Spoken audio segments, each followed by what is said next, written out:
Welcome to Poetry Changes Lives, this book of mine where poetry and history are combined with a thought for the day. If you go to my website, you can read about it and buy the book if you wish. On this day in 1265, the Italian poet Dante Alighieri, the great Italian poet, was born in Florence. Dante's family were caught up in the many fighting and battles between various factions in the city and in the countryside around, and Dante himself fought at the Battle of Campaldino. Because of all this enmity and fighting going on in and around Florence, Dante himself got into trouble and was exiled in 1301 for the rest of his life. He was only 35, but he never returned to the city of his birth. Must have been a great sorrow for him. During this exile, he wrote his most famous work, the Divine Comedy. The word comedy in those days was used to describe a story that had a satisfactorily happy ending.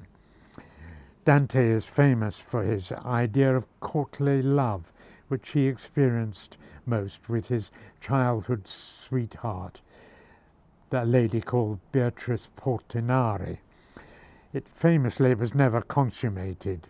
Dante and Beatrice are a sort of magical couple of courtly lovers in that way.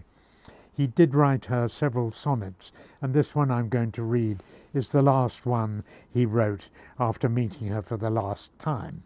Here we are. I think it's very fine, actually. To every captive soul and gentle heart, into whose sight this present speech may come, so that they may write its meaning for me. Greetings in their Lord's name, who is love. Already a third of the hours were almost past of the time when all the stars were shining, when love suddenly appeared to me, whose memory fills me with terror.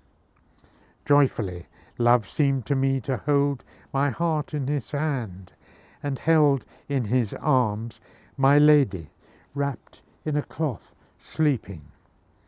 Then he woke her, and that burning heart he fed to her reverently, she fearing. Afterwards he went, not to be seen, weeping. There's a lot of sadness at the back of that sonnet, I think. I think it's a very beautiful, unusual bit of imagery there.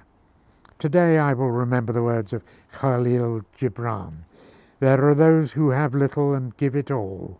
These are the believers in life and the bounty of life, and their coffers are never empty. I cannot receive until I give. Thank you for listening.